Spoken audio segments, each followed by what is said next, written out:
ഒരു mindless scrolling ഉണ്ടല്ലോ. ഈ കുറേ കുട്ടികളൊക്കെ ഉണ്ട് റീൽസ് ഇങ്ങനെ കണ്ടുകൊണ്ടേ ഇരിക്കുക. 30-40 സെക്കൻഡ് 1 മിനിറ്റൊക്കെയുള്ള റീൽസ് ഒന്നിന് പിറകെ 1 മണിക്കൂറുകൾ കണ്ടുകൊണ്ടിരിക്കുക. ഇതൊക്കെ ചെയ്യുമ്പോഴത്തേക്കുള്ള പ്രശ്നം നമ്മുടെ കോൺസെൻട്രേഷനെ ബാധിക്കും. പക്ഷേ ഇതിൻ്റെ ഒരു പ്രശ്നം നമ്മൾ ലോൺലിനെസ് എന്നും പറഞ്ഞ് നമ്മൾ ഇതുപോലുള്ള ഈ നമ്മളെ കയ്യിൽ എക്സ്ട്രാ കൈവരുന്ന സമയം ഇതുപോലെ ചുമ്മാ ഈ സ്ക്രീൻ അഡിക്ഷനിലോട്ടോ അല്ലെങ്കിൽ മറ്റേ സബ്സ്റ്റൻസ് അഡിക്ഷനിലോട്ടോ പോകുമ്പോഴാണ് പ്രശ്നം. അത് നമുക്ക് മറ്റു രീതികളിൽ ഉപയോഗിക്കാൻ പറ്റണം. ഇപ്പം നമ്മൾ ഈ ലോൺലിനെസ്സും ഇംഗ്ലീഷിൽ പറഞ്ഞാൽ സോളിറ്റ്യൂഡും തമ്മിലൊരു വ്യത്യാസമുണ്ട്. ഇപ്പോൾ ഡിപ്രഷൻ എന്ന് വെച്ച് കഴിഞ്ഞാൽ ഈ സിവിയർ ഡിപ്രഷന് മാത്രമാണ് ശരിക്കും മെഡിസിൻ്റെ അത്യാവശ്യമുള്ളൂ. ഒരു മൈൽഡോ മോഡറേറ്റോ തീവ്രതയുള്ള ഡിപ്രഷൻ ആണെങ്കിൽ തെറാപ്പിയും മെഡിസിനും ഏകദേശം ഒരുപോലെ എഫക്റ്റീവ് ആണെന്നാണ് പഠനങ്ങൾ പറയുന്നത്. അപ്പോൾ ഇതിന് തെറാപ്പി മാത്രം മതിയോ അതോ മെഡിസിനും വേണോ രണ്ടും വേണോ എന്നൊക്കെ ഉള്ള തീരുമാനങ്ങൾ ഒരു പ്രൊഫഷണലിൽ വിട്ടുകൊടുക്കുക എന്നുള്ളതാണ് നല്ലത്. അതല്ലാതെ പല കുറ്റകൃത്യങ്ങളിലും പിറകിലുള്ളത് അത് മാനസിക രോഗങ്ങളുടെ പട്ടികയിൽ വരുന്നുണ്ടെങ്കിൽ നമ്മുടെ പേഴ്സണാലിറ്റി ഡിസോർഡേഴ്സ് ഉണ്ടല്ലോ, ഈ വ്യക്തിത്വ വൈകല്യങ്ങൾ എന്ന് പറയും, നമ്മൾ ആൻറ്റി സോഷ്യൽ പേഴ്സണാലിറ്റി, അതുപോലുള്ള വ്യക്തിത്വ വൈകല്യങ്ങളുള്ളവരാണ് പലപ്പോഴും കൂടുതലും കുറ്റകൃത്യങ്ങളിലോട്ട് പോകുന്നത്. അല്ലാണ്ട് മറ്റ് മാനസിക രോഗങ്ങളുള്ളവരല്ല. നമ്മൾ ഏത് സഹപ്രവർത്തകനോടും പെരുമാറുന്ന പോലെ തന്നെ ഈ വ്യക്തിയോടും പെരുമാറുക എന്നുള്ളതാണ്. അല്ലാണ്ട് അവനോട് നമ്മൾ കൂടുതലൊരു ദയാവായ്പ്, അവനോടൊരു കൂടുതലൊരു സ്നേഹം കാണിക്കാൻ പോകുന്നത് പോലും ഡിസ്ക്രിമിനേഷനാണ്. എൻ്റെ OP എന്നെ കാണാനിരിക്കുന്നവരും ഒരു പല്ലിൻ്റെ OPയിൽ കാണാനിരിക്കുന്നവരും ഇടകലർന്ന ഒരേ ഏരിയയിൽ ഇരുന്നുകൊണ്ടിരുന്നത്. ഞാൻ അവരോട് പറഞ്ഞു, നിങ്ങൾ വന്ന് നോക്കിക്കഴിഞ്ഞാൽ ആരാണ് എന്നെ കാണാനിരിക്കുന്നത്, ആരാണ് പല്ലിൻ്റെ ഡോക്ടറെ കാണാനിരിക്കുന്നത് കണ്ടാൽ മനസ്സിലാവില്ല എന്ന് ഞാൻ പറഞ്ഞു. അതായത് മെഡിസിൻ പ്രോപ്പർലി എടുത്ത് അസുഖം മാറിയിരിക്കുന്നവരാണെങ്കിൽ അവർക്ക് ഇങ്ങനത്തെ ഡെഫിസിറ്റ്സ് ഇപ്പോൾ അധികം ഉണ്ടാവില്ല.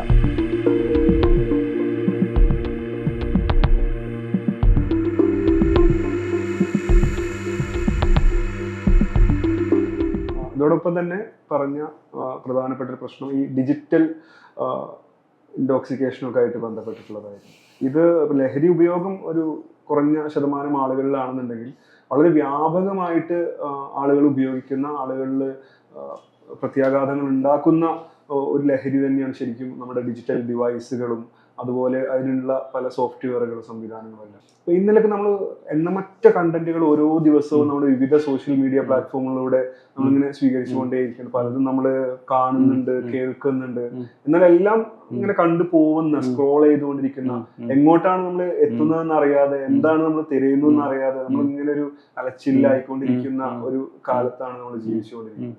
അപ്പോൾ ഒരു സോഷ്യൽ മീഡിയ വളരെ ഫലപ്രദമായിട്ട് ഉപയോഗിക്കുന്ന ഒരു വ്യക്തി കൂടെയാണല്ലോ ഡോക്ടർ. ആ നിലയ്ക്ക് ആരോഗ്യകരമായിട്ട് സോഷ്യൽ മീഡിയ എങ്ങനെ ഉപയോഗിക്കാം എന്നുള്ളതിനെ കുറിച്ച് പറയാം.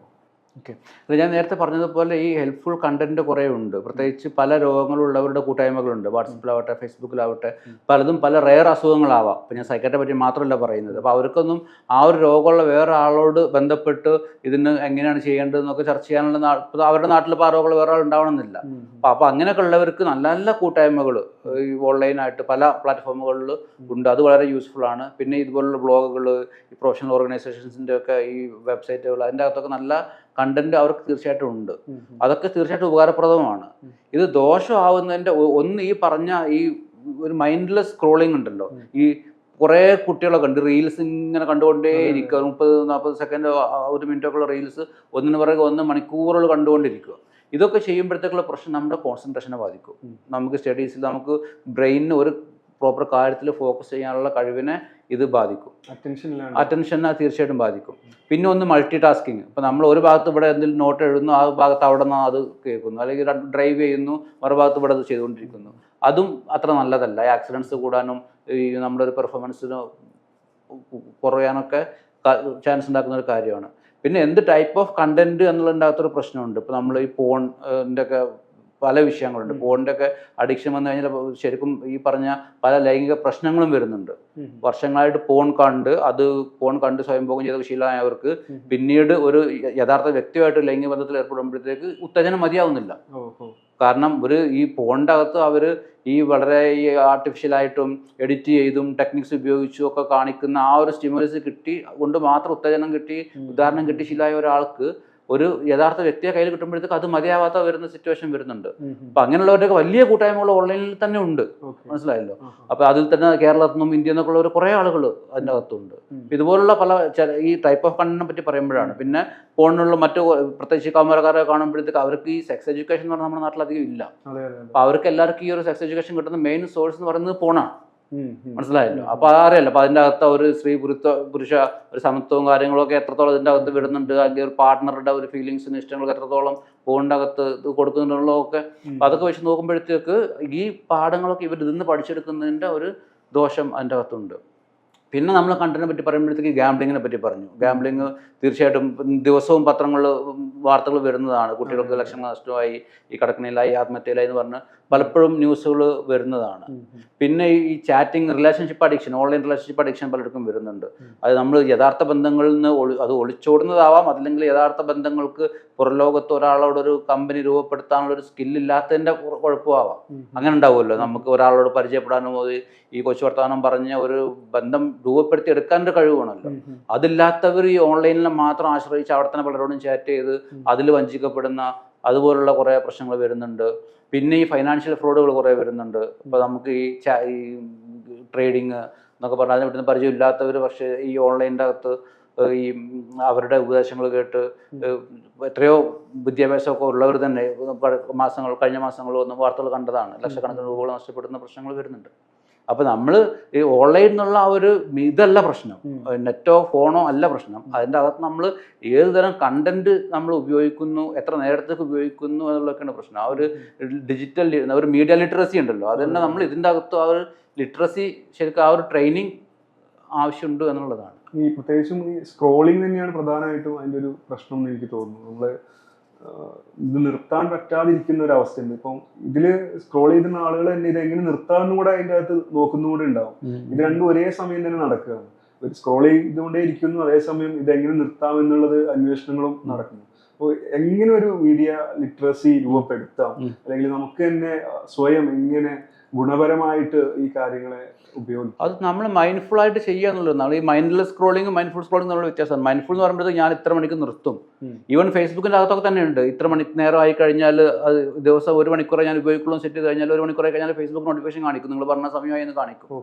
അതുപോലെ ഈവൻ മറ്റു സോഫ്റ്റ്വെയർ ടൂൾസ് ഉണ്ട്. നമ്മൾ ഫോണിൽ ഒരു ദിവസം നമ്മൾ ഏതൊക്കെ ആപ്പ് എത്ര നേരം ഉപയോഗിച്ചെന്ന് കാണിക്കുന്ന, ഏതാണ് ഇൻസ്റ്റാഗ്രാം ആണെങ്കിലും ഒക്കെ അതിൻ്റെ അകത്ത് ഒരു ദിവസം എത്ര നേരം നമ്മൾ ഉപയോഗിക്കുന്നത് അതിൻ്റെ അകത്ത് കണക്ക് കിട്ടും നമുക്ക്. അപ്പോൾ അതിൽ നമ്മൾ വെച്ചുകൊണ്ട് തന്നെ ദിവസം ഞാൻ 1/2 മണിക്കൂർ ഉപയോഗിക്കുക അല്ലെങ്കിൽ 1 മണിക്കൂർ ഉപയോഗിക്കുക എന്ന് നിശ്ചയിക്കുകയും ആ സമയമാകുമ്പോൾ നിർത്തുകയും, ഇന്ന് തരം കണ്ടന്റ് ഞാൻ എല്ലാ ഇതുണ്ടല്ലോ നമ്മളിങ്ങനെ ഈ മറ്റേ നെറ്റ്ഫ്ലിക്സിലൊക്കെ ഒരു സിനിമ കഴിഞ്ഞ ഉടനെ അടുത്ത സിനിമ തുടങ്ങുന്ന പോലെ ഒരു റീൽസ് കഴിഞ്ഞ അടുത്ത് ഇത് അൽഗോരിതം തീരുമാനിക്കണം നമുക്ക് വേണ്ടിയിട്ട്. അതങ്ങനെയല്ല, ഞാൻ എന്താണ് ചെയ്യാന്നുള്ളത് ഞാൻ തീരുമാനിക്കും എന്നുള്ളൊരു നിശ്ചയത്തോടെ നമ്മൾ നമ്മുടെ ഒരു ടേസ്റ്റിന്, നമ്മുടെ ഒരു ജീവിതത്തിന് ഉപകാരമുള്ള ഒരു കാര്യം അല്ലെങ്കിൽ നമ്മൾ അതിൽ നിന്ന് മാറി നിൽക്കും എന്നുള്ളൊരു മൈൻഡ്ഫുൾ ആയിട്ട് ഉപയോഗിക്കാമെന്ന് ഞാൻ അതുകൊണ്ടാണ് പറഞ്ഞത്. കോൺഷ്യസ് ആയിട്ട് നമ്മൾ ഒരു യുക്തിയും ബുദ്ധി ഉപയോഗിച്ചുകൊണ്ട് വേണം ഓരോ കണ്ടന്റും തിരഞ്ഞെടുക്കാൻ. അല്ലാണ്ട് അവർ സെർവ് ചെയ്ത് തരുന്ന നമ്മളിങ്ങനെ കണ്ടുകൊണ്ടിരിക്കുന്ന പാസീവായിട്ട് നമ്മളത് ചെയ്യരുത് എന്നുള്ളതാണ് അവിടെ ശ്രദ്ധിക്കേണ്ടത്. മൈൻഡ്ഫുൾ സ്ക്രോളിംഗ് അതേ പറഞ്ഞു. അതോടൊപ്പം തന്നെ നമ്മൾ നേരത്തെ സൂചിപ്പിക്കുകയുണ്ടായി ഓൺലൈൻ റിലേഷൻഷിപ്പുകൾ.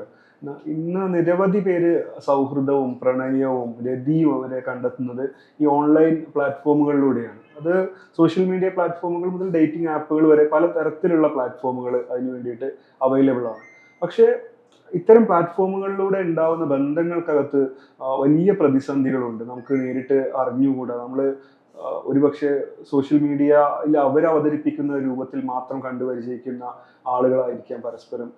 ഇങ്ങനെ ഈ ഒരേ സമയം ഒരു പ്രൊഫൈലായിരിക്കുകയും അതേസമയം ഒരു വ്യക്തിയായിരിക്കുകയും ചെയ്യുന്ന ഒരാളുമായിട്ട് വിദൂരമായിട്ട് ഉള്ള ഒരിടത്തിരുന്നുകൊണ്ട് ഒരു ബന്ധം സൂക്ഷിക്കും, അല്ലെങ്കിൽ അങ്ങനെ നിരവധി പേരുമായിട്ട് ഒരേ സമയം പലതരത്തിലുള്ള ബന്ധങ്ങൾ ഉണ്ടാകുമ്പോൾ അത് ഒരാളുടെ ജീവിതത്തെ ഒരേ സമയം ഒരുപാട് സുഹൃത്തുക്കളുള്ള ഒരാളായിട്ടും അതേസമയം വളരെ ഏകാഗിയായിട്ടും മാറ്റുന്നതായിട്ട് തോന്നിയിട്ടുണ്ട്. 1000-കണക്കിനും 3000-കണക്കിനും സുഹൃത്തുക്കൾ സോഷ്യൽ മീഡിയയിൽ ഉണ്ടായിരിക്കുകയും റിയൽ ലൈഫിൽ ഒരു പ്രശ്നം വരുമ്പോൾ നേരിട്ട് ഇടപെടുന്ന സുഹൃത്തുക്കൾ ഇല്ലാതിരിക്കുകയും ചെയ്യുന്ന അവസ്ഥയിലേക്ക് വരെ അത് കൊണ്ടുപോകാറുണ്ട്.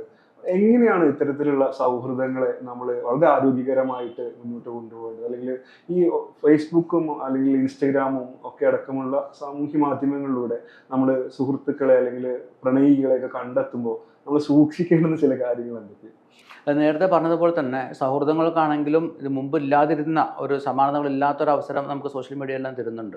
ഇപ്പോൾ നമുക്ക് ചില അധികം പേർക്ക് ഇല്ലാത്ത എന്തെങ്കിലും ഒരു ഫീലുണ്ടാവും, നമുക്ക് താല്പര്യം ഉണ്ടാവുക. ആ താല്പര്യമുള്ള എത്രയോ പേര് നമുക്ക് ഓൺലൈനിൽ കണ്ടുപിടിക്കാനൊക്കെ പറ്റും.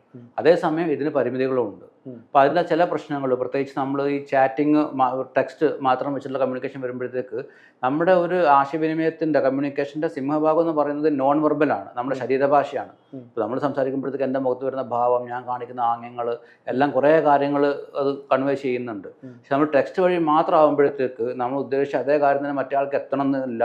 പിന്നെ പലപ്പോഴും തെറ്റിദ്ധാരണകൾ ഉണ്ടാകാനുള്ള സാധ്യതകളൊക്കെ ഉണ്ട്. ഈ ഒരു വിഷയമുണ്ട്. പിന്നെ പലപ്പോഴും ഇതുപോലുള്ള പ്രൊഫൈലുകളിലൊക്കെ ആൾക്കാർ അവരുടെ ഒരു യഥാർത്ഥ ചിത്രം തന്നെ ആവണമെന്നല്ല കാണിക്കുന്നത്. ഈ കുറേ എഡിറ്റ് ചെയ്ത് വെച്ച ഫോട്ടോ, ജീവിതത്തിലെ ഏറ്റവും നല്ല പോസിറ്റീവ് വശങ്ങൾ മാത്രം നമ്മൾ പോയി ബാക്കി അത്ര നല്ലതല്ലാത്ത പ്രശ്നങ്ങളില്ലാത്ത ഭാഗങ്ങളൊന്നും അവിടെ കാണുന്നുണ്ടാവില്ല. പക്ഷെ നമുക്ക് നേരിട്ടൊരാളെ കാണുമ്പോഴത്തേക്ക് നമുക്ക് കുറച്ചുകൂടി ഒരു മുഴുവൻ ചിത്രം അയാളെ പറ്റി നമുക്ക് ലഭിക്കും. ഓൺലൈൻ അത് ഡേറ്റിംഗ് സൈറ്റ് ആവട്ടെ, സോഷ്യൽ മീഡിയ സൈറ്റ് ആവട്ടെ, നമുക്ക് ഒരാളുടെ ഒരു പൂർണ്ണ ചിത്രം അവിടെ കിട്ടണം എന്നില്ല. ഇതുപോലുള്ള പല പ്രശ്നങ്ങളും അതിൻ്റെ അകത്തുണ്ട്. എപ്പോഴും നമ്മൾ ശ്രദ്ധിക്കേണ്ടത് ബന്ധങ്ങളുടെ ഒരു ക്വാണ്ടിറ്റി അല്ല. അതായത് എനിക്കിപ്പോൾ 5000 ഫ്രണ്ട്സ് ഫേസ്ബുക്കിലുണ്ട് എന്ന് പറയുന്നതല്ല. ഒരു 3-4 പേരാണെങ്കിലും നമുക്ക് നമ്മുടെ കാര്യങ്ങൾ തുറന്നു പറയാൻ പറ്റുന്ന അത് മതി. ശരിക്കും അതിലും കൂടുതലും ആൾക്കാരോട് ഒരു ആത്മബന്ധം, ഒരു ദൃഢമായ ഗാഢമായ ബന്ധം കൊണ്ടു നടക്കലും ഒരാളെ കൊണ്ടും സാധ്യമാവില്ല. അപ്പോൾ അത് എണ്ണത്തിന് പ്രാധാന്യം കൊടുക്കാതെ ഉള്ള ബന്ധങ്ങളുടെ ക്വാളിറ്റിക്ക് പ്രാധാന്യം കൊടുക്കുക. പിന്നെ ഉള്ളത് ഇപ്പോൾ ഈ ഓൺലൈൻ ഫ്രണ്ട്സ് എന്ന് പറയുമ്പോൾ നമ്മൾ ഫ്രണ്ട് എന്നാണ് വാക്കുന്നുണ്ടെങ്കിലും ശരിക്കും ഒരു അക്വൈൻറ്റൻസ് എന്നേ പറയാൻ പറ്റുള്ളൂ. ഓൺലൈൻ പരിചയം ഉണ്ടെന്ന് മാത്രമേ പറയാൻ പറ്റുള്ളൂ. അപ്പം അങ്ങനെയുള്ളവരോട് പ്രത്യേകിച്ച് നമ്മുടെ കൗമാരക്കാരോ ഒക്കെ ചെയ്യേണ്ടത് ഈ പേഴ്സണൽ വിവരങ്ങൾ, അഡ്രസ്സുകൾ, ഫോട്ടോഗ്രാഫ്സ്, കാര്യങ്ങൾ അങ്ങനത്തെ ഒന്നും അധികം ഷെയർ ചെയ്യാതിരിക്കുക. കാരണം പല രീതിയിലുള്ള തട്ടിപ്പുകൾ, ഫൈനാൻഷ്യലും അല്ലാത്തവരുടെ തട്ടിപ്പുകൾ നടക്കുന്നതായതുകൊണ്ട് അവരോട് അധികം ഷെയർ ചെയ്യാതിരിക്കുക. എപ്പോഴും നമ്മൾ കൂടുതൽ പ്രാധാന്യം കഴിവതും നമ്മൾ ഓഫ്ലൈൻ നേരിട്ട് മുഖാമുഖം കണ്ടുള്ള ബന്ധങ്ങൾക്ക് കൊടുക്കുക.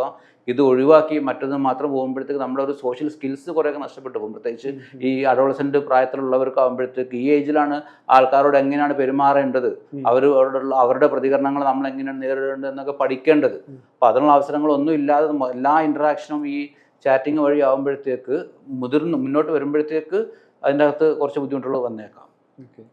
അതേസമയം തന്നെ നമ്മൾ പറഞ്ഞ ഈ 2 പ്രധാന പ്രശ്നങ്ങൾക്കും, ഈ ലഹരിയിലുള്ള അഡിക്ഷൻ ആവട്ടെ, ഈ ഡിജിറ്റൽ ഡിവൈസുകളിലുള്ള അഡിക്ഷൻ ആവട്ടെ, അതിനുള്ള പ്രധാനപ്പെട്ട കാരണമായിട്ട് വരുന്നത് പലപ്പോഴും ലോൺലിനെസ് ആണ്. ലോൺലിനെസ് പരിഹരിക്കാൻ വേണ്ടിയിട്ടാണ് നമ്മൾ നിരന്തരം ഈ സ്ക്രോൾ ചെയ്തുകൊണ്ടിരിക്കുന്നതും അല്ലെങ്കിൽ ഇത്തരം ലഹരി വസ്തുക്കളിലേക്ക് ഒക്കെ സമീപിക്കുകയൊക്കെ ചെയ്യുന്നത്. ഈ ഏകാന്തത എന്നോ അല്ലെങ്കിൽ ഒറ്റപ്പെടൽ എന്നൊക്കെ നമുക്ക് മലയാളത്തിൽ പറയാവുന്ന ഈ പ്രതിസന്ധിയെ നമുക്ക് എങ്ങനെ തരണം ചെയ്യാം? സ്വന്തം ജീവിതത്തെ എങ്ങനെ ഒരാൾക്ക് ആസ്വാദ്യകരമാക്കി മാറ്റാം? ഒരു സൈക്കോട്രിസ്റ്റിന്റെ പെർസ്പെക്റ്റീവ്. ഈ ലോൺലിനെസ് 2-3 രീതിയിൽ വരാം. ഒന്ന്, ചിലരുണ്ടാവും അവർക്ക് ഫ്രണ്ട്ഷിപ്പിന് ആഗ്രഹമുണ്ട്. എനിക്ക് കുറേ പേരുടെ കമ്പനി അടിച്ച് എല്ലാവരും പോലെ കറങ്ങി നടക്കണം ആഗ്രഹമുണ്ട്. പക്ഷെ എനിക്ക് ഭയങ്കര ആങ്സൈറ്റിയാണ്.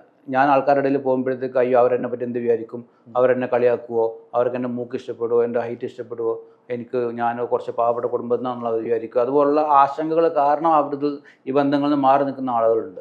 അങ്ങനെയുള്ളവർക്ക് ഒരു മനഃശാസ്ത്ര ചികിത്സ വഴി, ഈ സൈക്കോതെറാപ്പി വഴി ഇതുപോലെ ചിന്തകൾക്ക് പകരമുള്ള പോസ്റ്റ്മോർട്ടം ചിന്തകൾ കൊണ്ടുവന്ന് ഈ സോഷ്യൽ സ്കിൽസ് ഉണ്ട്. എങ്ങനെ ഒരാളോട് നമുക്ക് പരിചയപ്പെട്ട് തുടങ്ങാം, എങ്ങനെ ഈ കാലാവസ്ഥയെ പറ്റിയോ ക്രിക്കറ്റിനെ പറ്റിയൊക്കെ അങ്ങനെ സംസാരിച്ച് തുടങ്ങി എങ്ങനെ മുഖത്ത് നോക്കി സംസാരിക്കണം, അങ്ങനെ ആ ഒരു കമ്മ്യൂണിക്കേഷൻ സ്കിൽസ് ഉണ്ടല്ലോ, അത് ട്രെയിനിങ് എടുത്തു കഴിഞ്ഞാൽ അങ്ങനെയുള്ളവരുടെ ലോൺലിനെസ് അത് മാറിക്കിട്ടും. അതൊന്ന്. പിന്നെ ചിലരുണ്ട് ഇതിൽ ജന്മന താല്പര്യം, നമ്മൾ ഇൻട്രോവേർട്ട് എന്നൊക്കെ പറയുന്ന ടൈപ്പ് ഉണ്ടല്ലോ, അവർക്ക് ഇതിൽ താല്പര്യമില്ല. അപ്പം അങ്ങനെയുള്ളവർ നമ്മൾ നിർബന്ധിക്കാൻ, പലപ്പോഴും പേരൻസ് ഒക്കെ അവരെപ്പോഴും കുറ്റം പറയുക, കളിയാക്കുക, മറ്റുള്ളവരായിട്ട് കമ്പയർ ചെയ്യുക, അതിൻ്റെ ആവശ്യമില്ല. അവരുടെ നേച്ചർ അങ്ങനെയാണ്. ഇപ്പോൾ നമ്മൾ ഈ ഹോമോസെക്ഷാലിറ്റിയെ പറ്റി പറഞ്ഞ പോലെ that is also a normal thing. അപ്പോൾ അവർക്ക് താല്പര്യമില്ലെങ്കിൽ വേണ്ട, let them remain like that. അവർ അതുപോലെ പോകട്ടെ. പക്ഷേ ഇതിൻ്റെ ഒരു പ്രശ്നം, നമ്മൾ ലോൺലിനെസ് എന്നും പറഞ്ഞ് നമ്മൾ ഇതുപോലുള്ള നമ്മളെ കയ്യിൽ എക്സ്ട്രാ കൈവരുന്ന സമയം ഇതുപോലെ ചുമ്മാ ഈ സ്ക്രീൻ അഡിക്ഷനിലോട്ടോ അല്ലെങ്കിൽ മറ്റേ സബ്സ്റ്റൻസ് അഡിക്ഷനിലോട്ടോ പോകുമ്പോഴാണ് പ്രശ്നം. അത് നമുക്ക് മറ്റു രീതികളിൽ ഉപയോഗിക്കാൻ പറ്റണം. ഇപ്പം നമ്മൾ ഈ ലോൺലിനെസ്സും ഇംഗ്ലീഷിൽ പറഞ്ഞെങ്കിൽ സോളിറ്റ്യൂഡും തമ്മിലൊരു വ്യത്യാസമുണ്ട്. ഈ സോളിറ്റ്യൂഡിൽ നമുക്ക് കുറച്ചുകൂടി നമ്മൾ ഫ്രീ ആണ്. അത് എന്താ പറയുക, ഈ ബന്ധങ്ങൾ എന്നൊക്കെ പറയുന്ന പോലെ നമുക്ക് ബന്ധങ്ങളില്ലാത്തതുകൊണ്ട് നമുക്ക് ബന്ധനങ്ങളുമില്ല. നമ്മൾ കൂടുതൽ ഫ്രീ ആണ്, നമ്മളിൽ കൂടുതൽ ടൈമുണ്ട്, നമുക്ക് വേണ്ട കാര്യങ്ങൾ ചെയ്യാൻ പറ്റും. മറ്റുള്ളവർ എന്ത് വിചാരിക്കും എന്നുള്ള ഒരു ചിന്തയില്ലാതെ, അല്ലെങ്കിൽ എൻ്റെ കൂട്ടുകാരനെ ഇഷ്ടപ്പെടുമോ, എൻ്റെ കാമുകിക്ക് ഇഷ്ടപ്പെടുമോ എന്നുള്ള ചിന്തയില്ലാതെ നമുക്ക് വേണ്ട ഹോബീസ്, നമുക്ക് വേണ്ട ഈ കാര്യങ്ങളിലോട്ട് നമുക്ക് കൂടുതൽ ഇടപെടാം. നമുക്ക് ഒരു കോഴ്സ് ചെയ്യണമെന്നുണ്ട്, നമുക്ക് ഇന്ന കാര്യം പഠിക്കണമെന്നുണ്ട്, എനിക്ക് എഡിറ്റിംഗ് പഠിക്കണം, അല്ലെങ്കിൽ എന്തെങ്കിലും കണ്ടിട്ട് നമുക്ക് അതിന് കൂടുതൽ സമയം ചിലവാക്കാൻ പറ്റും. അപ്പോൾ നമ്മൾ ക്രിയേറ്റീവായിട്ട് മറ്റു കൂടുതൽ കാര്യങ്ങൾ ചെയ്തൊക്കെ നമുക്ക് ഇതിനെ നേരിടാൻ പറ്റും. കുറച്ചൊക്കെ ഡിജിറ്റൽ മീഡിയയും ആവാം, തീരെ വേണ്ടെന്നല്ല, ഒരു 1 to 2 hours ഇടയൊക്കെ ഒരു ഹെൽത്തി യൂസ് തന്നെയാണ്. അതിലും കൂടാണ്ട് ഈ പറഞ്ഞ ഈ ലോൺലിനെസ് അല്ലെങ്കിൽ സോളിറ്റ്യൂഡിൽ വഴി നമുക്ക് കിട്ടുന്ന സമയം നമ്മുടെ ഒരു സെൽഫ് ഗ്രോത്തിന് വേണ്ടിയിട്ട്, നമ്മുടെ ഇഷ്ടമുള്ള നമുക്ക് സ്കിൽസ് ഉള്ള ഏരിയയിലുള്ള ഒരു ഡെവലപ്മെന്റിന് വേണ്ടിയിട്ട് ഉപയോഗിക്കുക വഴിയാണ്, അതാണ് ഏറ്റവും നല്ലത്. അതിനൊരു ഓപ്പർച്യൂണിറ്റി ആയിട്ട് മാറ്റുക എന്നുള്ളതാണ് ഏറ്റവും നല്ലത്. ലോൺലിനെസ്സിനെ തന്നെ ഒരു അനുഗ്രഹമാക്കിയിട്ട് പരിവർത്തിക്കാൻ. ഓക്കെ, അതുകൊണ്ട് തന്നെ ഇപ്പം വിദ്യാർത്ഥികളുടെ ഒക്കെ ഇടയിലേക്ക് വരികയാണെങ്കിൽ പോലും ഇന്ന് നമ്മൾ വളരെയധികം ഉയർന്നു കേൾക്കുന്ന ഒരു വാക്ക്, ഒരു സൈക്കോളജിക്കൽ ടേം ഒരു പക്ഷേ ഡിപ്രഷൻ എന്നുള്ളതായിരിക്കും. ഇപ്പോൾ ഓരോ ക്ലാസ്സിൽ തന്നെയും ഒരുപാട് വിദ്യാർത്ഥികൾക്ക് ഡിപ്രഷൻ അനുഭവിക്കുന്നതിന് അവർ സ്വയം വിചാരിക്കുന്ന ഒരു അവസ്ഥയിലേക്ക് വരെ ഈ കാര്യങ്ങൾ എത്തിയിട്ടുണ്ട്.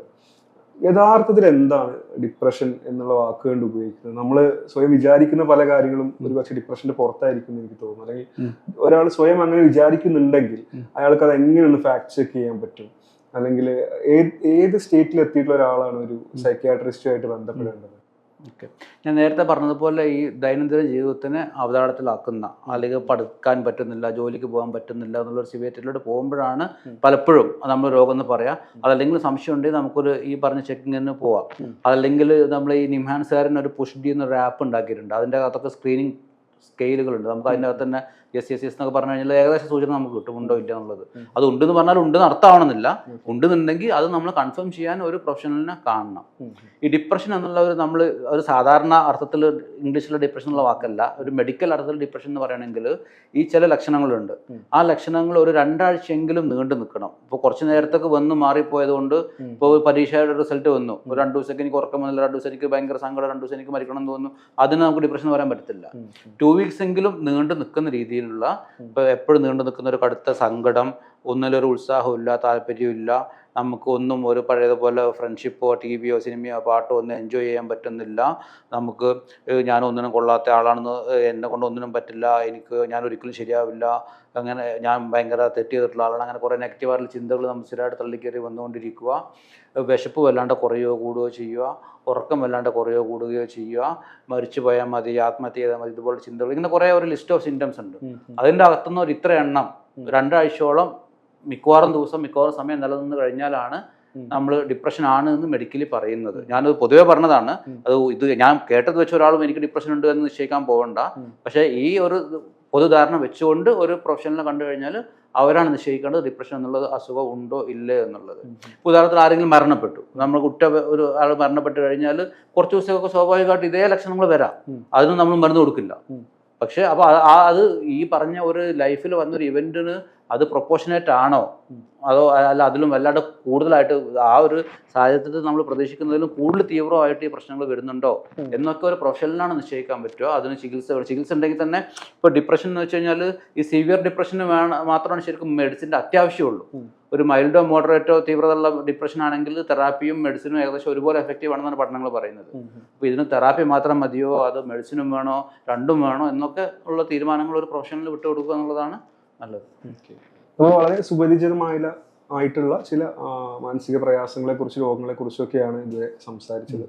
എന്നാൽ വളരെ സിവിയർ ആയിട്ടുള്ള, വളരെ സീരിയസ് ആയിട്ടുള്ള ചികിത്സ ആവശ്യമുള്ള മനോരോഗങ്ങളെയും നേരിടേണ്ടി വന്നിട്ടുണ്ടല്ലോ. ഇത്തരത്തിലുള്ള മനോരോഗങ്ങളെ കുറിച്ചും അവയുടെ ചികിത്സാ രീതികളെ കുറിച്ചും കൂടെ. തീർച്ചയായിട്ടും അത്തരം രോഗങ്ങൾ ആണ് ഏറ്റവും അധികം മനുഷ്യർക്കും, അത് ബാധിക്കുന്ന ആളെ മാത്രമല്ല അവരുടെ കുടുംബങ്ങൾക്കും നാട്ടുകാർക്കും ഒക്കെ ഏറ്റവും അധികം കഷ്ടപ്പാടുകൾ ഉണ്ടാക്കുന്നത്. അത് കണക്കുകൾ നോക്കുകയാണെങ്കിൽ നമ്മൾ 100-ൽ ഒരു 3 പേരെ ഇത്ര രോഗങ്ങൾ ബാധിക്കുന്നുണ്ട്. ഈ schizophrenia, bipolar disorder, delusional disorder എന്നൊക്കെ പറയുന്ന രോഗങ്ങൾ സമൂഹത്തിൽ ലോകത്തെ ഏത് രാജ്യത്താണെങ്കിലും 100-ൽ 3 എന്ന് പറയുമ്പോൾ വലിയൊരു സംഖ്യ. സംസ്ഥാനം നോക്കുമ്പോഴത്തേക്ക് വലിയൊരു സംഖ്യയാണ്. ഇപ്പോൾ നമ്മളിപ്പോൾ ഈ ബസ് സ്റ്റാൻഡുകളിലൊക്കെ ഈ താടിയും മുടിയും വളർത്തി തന്നെ സംസാരിച്ച് കുറ്റി പിടി മത്സ്യം നടക്കുന്ന ടൈപ്പ് ആളുകളൊക്കെ തൊട്ട് അതിൻ്റെ മൈൽഡ് ഫോമുള്ള ആളുകൾ ഒക്കെ ഇതിൻ്റെ അകത്ത് വരുന്നവരാണ്. മനസ്സിലായല്ലോ. ഈ സ്കിസോഫ്രീനിയ എന്നൊക്കെ പറയുന്ന രോഗം പലപ്പോഴും അത് ആൾക്കാർ തിരിച്ചറിയാൻ വൈകി പോകുന്നുണ്ട്. അതായത് അതിൻ്റെ മെയിൻ ലക്ഷണങ്ങൾ വരുന്നത് സംശയങ്ങൾ, എന്നെ ആരോ കൊല്ലാൻ വരുന്നു, ആളുകൾ എന്നെ പിന്തുടരുവാണ്, അവർ സംസാരിക്കുന്ന എന്നെ പറ്റിയിട്ടാണ്, അല്ലെങ്കിൽ ഭാര്യയെ ഭർത്താവിനെ പറ്റിയുള്ള സംശയം, അല്ലെങ്കിൽ ചെവിയിൽ ഇല്ലാത്ത ശബ്ദങ്ങൾ കേൾക്കുന്നു, പുറത്താറ് നിൽക്കുന്നുണ്ട്, വാതിലാരം മുട്ടുന്നുണ്ട്, പുറത്തുനിന്ന് അനൗൺസ്മെന്റ് പറയുന്നുണ്ട്, അല്ലെങ്കിൽ മുറിയിലൊക്കെ ക്യാമറ വെച്ചിട്ടുണ്ട്, നമ്മളിവിടെ പറയുന്ന കാര്യങ്ങളൊക്കെ അയൽക്കാരൊക്കെ കേൾക്കുന്നുണ്ട്, അല്ലെങ്കിൽ എനിക്ക് വലിയ കഴിവുകളുണ്ട്, ഞാൻ മോദിയുടെ അടുത്ത ഫ്രണ്ടാണ്, എൻ്റെ കയ്യിൽ കോടിക്കണക്കിന് രൂപയുണ്ട്. ഇതുപോലുള്ള ഓരോ മിഥ്യാധാരണകൾ, തെറ്റായ വിശ്വാസങ്ങൾ, അല്ലെങ്കിൽ ഇല്ലാത്ത ഈ കാഴ്ചകളോ ശബ്ദങ്ങളോ കേൾക്കൽ, ഇതൊക്കെയാണ് ഈ സ്കിസോഫ്രീനിയുടെ ലക്ഷണം. പിന്നെ ഡെലൂഷണൽ ഡിസോർഡർ എന്ന് പറയുമ്പോഴത്തേക്ക് അതിൻ്റെ അകത്ത് ഈ പറഞ്ഞ ഈ ചില തെറ്റായ വിശ്വാസങ്ങൾ മാത്രം. ഉദാഹരണത്തിന് ഇപ്പോൾ ഭർത്താവിന് പല സ്ത്രീകളുമായിട്ട് ബന്ധമുണ്ട്, അല്ലെങ്കിൽ എനിക്ക് കുറേ ശത്രുക്കളുണ്ട്, എൻ്റെ സഹപ്രവർത്തകർ മൊത്തം എന്നെ കൊന്ന് എൻ്റെ പോസ്റ്റ് എടുക്കാൻ വേണ്ടി ശ്രമിച്ചുകൊണ്ടിരിക്കുകയാണ്, ഇതുപോലുള്ള സംശയങ്ങൾ. ഇതൊക്കെ ഒന്നോ രണ്ടോ ടാബ്ലറ്റ് കൊണ്ട് മാറാവുന്ന കേസുകൾ വർഷങ്ങളോളം ആളുകൾ അറിവില്ലായ്മ കൊണ്ടോ അല്ലെങ്കിൽ മരുന്നുകളോടോ ചികിത്സയോടുള്ള ഒരു പേടി കൊണ്ടോ നാണക്കേട് കൊണ്ടോ വെച്ചുകൊണ്ടിരിക്കുന്ന വഷളാവുന്ന എത്രയോ സിറ്റുവേഷൻസ് ഉണ്ട്.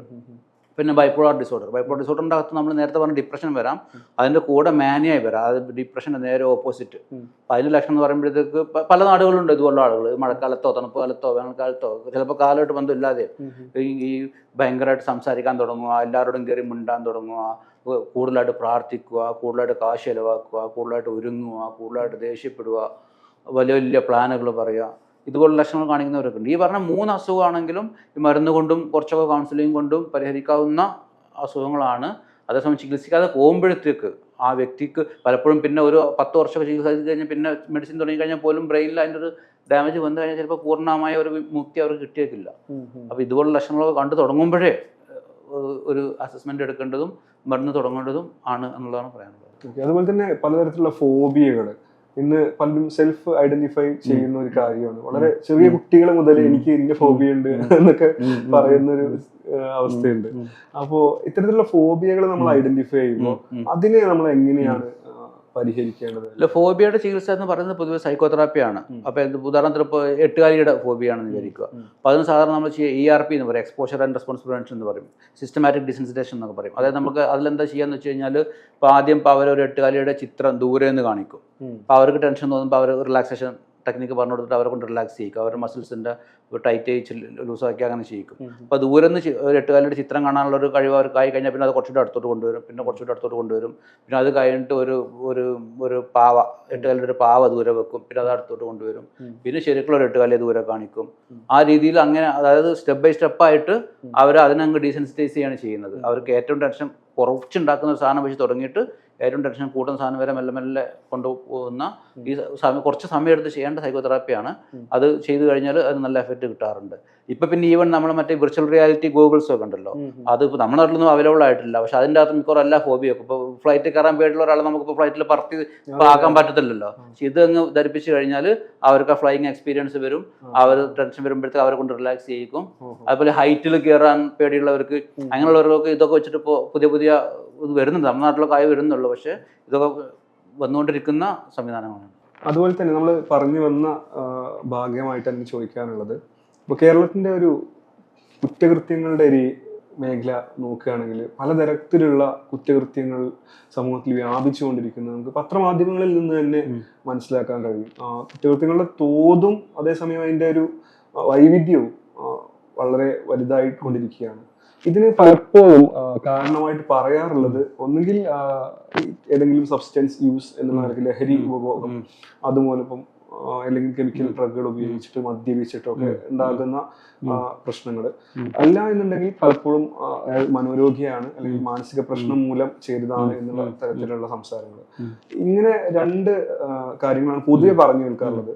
കേരളത്തിലൊരു കുറ്റകൃത്യത്തിന്റെ നിരക്ക് വെച്ച് നോക്കുമ്പോൾ ഈ 2 കാര്യങ്ങൾ എത്രത്തോളം അതിനെ സ്വാധീനിക്കുന്നുണ്ട്? അല്ല, മാനസിക രോഗം കൊണ്ട് എന്നുള്ളത് ശരിയല്ല. കാരണം ഇപ്പം അത് നമ്മുടെ നാട്ടിലുള്ള ധാരണയാണ്. പലപ്പോഴും നമ്മൾ ഉടനെ അത് ചെയ്ത് കഴിഞ്ഞാൽ ഏത് ഫേസ്ബുക്ക് പോസ്റ്റിൻ്റെ ആര് വന്നു കഴിഞ്ഞാലും ഇവന് ഇടുക്കിയിലുള്ള കറണ്ട് മൊത്തം അടുപ്പിച്ചാലും മാറില്ല എന്നൊക്കെയുള്ള കമൻസാണ് പലപ്പോഴും വരുന്നത്. അല്ല, അത് ഈവൻ നമ്മളെ മന്ത്രിമാരോ ഏത് വലിയ ഉയർന്ന എഴുത്തുകാരെല്ലാവരും അടക്കം ഈ രോഗം എന്നുള്ള നിലക്ക് അതിനെ ഞാനൊക്കെ എപ്പോഴും ഫേസ്ബുക്കിൽ അതിൻ്റെ ഫൈറ്റ് ചെയ്യുന്ന ഒരാളാണ്. പക്ഷെ അങ്ങനെയല്ല. ഞാൻ ആർട്ടിക്കിൾ എഴുതിയിട്ടുണ്ട് അതിനെ പറ്റിയിട്ട്. ഈ പറഞ്ഞ ഒരു കുറ്റകൃത്യം എന്നുള്ളതിൻ്റെ പിറകെ മാനസിക രോഗികളല്ല ഭൂരിഭാഗത്തിന് തിരിച്ചാണ്. ഈ മാനസിക രോഗം ഉള്ളവർ പലപ്പോഴും അക്രമങ്ങൾക്ക് ഇരയാവുകയാണ് ചെയ്യുന്നത്. സമൂഹത്തിൻ്റെ ആളുകളുടെ, വീട്ടുകാരുടെ, അയൽക്കാരുടെ ഒക്കെ അക്രമങ്ങൾക്ക് അവർ ഇരയാവുകയാണ് ചെയ്യുന്നത്. അല്ലാണ്ട് അവർ അങ്ങോട്ട് ചെയ്യുന്നത് അതിനും കുറവാണ്. മനസ്സിലായല്ലോ. ഈ ലഹരി ഉപയോഗത്തിന് പങ്കുണ്ട് എന്നുള്ളത് ശരിയാണ്. ലഹരി ഉപയോഗിച്ച് അതിൻ്റെ ഒരു ലഹരിയിൽ നിൽക്കുന്ന സമയത്ത് ഈ പറഞ്ഞ നമ്മുടെ സെൽഫ് കൺട്രോൾ നഷ്ടപ്പെട്ട് ചെയ്യുന്നതുണ്ട്. അല്ലെങ്കിൽ ഇതിനു വേണ്ടി കാശ് കണ്ടെത്താൻ വേണ്ടിയിട്ട് ചെയ്യുന്ന മോഷണം പോലുള്ള കൃത്യങ്ങളുണ്ട്. അതൊക്കെ സംബന്ധിച്ചു.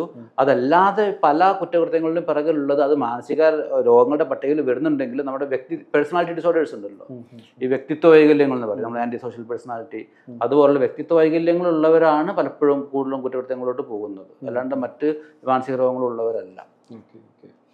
അതോടൊപ്പം തന്നെ വളരെ പ്രധാനപ്പെട്ട ഒരു കാര്യമാണ് നേരത്തെ പറഞ്ഞത്, ഈ മനോരോഗികളോടും മനോരോഗത്തോടുമുള്ള മനോഭാവം. മനോരോഗികളെ എങ്ങനെ പരിഗണിക്കണം അല്ലെങ്കിൽ പരിചരിക്കണം എന്നുള്ളത് നമുക്ക് സത്യത്തിൽ അറിഞ്ഞുകൂടാത്തൊരു കാര്യമാണ്. ഇപ്പം നമ്മുടെ സൗഹൃദ വലയത്തിലും കുടുംബത്തിലും ഒക്കെ അങ്ങനെ അസുഖങ്ങളുള്ള ആളുകളെ നമ്മൾ കണ്ടെത്തുമ്പോൾ മാത്രമാണ് നമ്മൾ അതിനെക്കുറിച്ച് ചിന്തിക്കുന്നത് തന്നെ.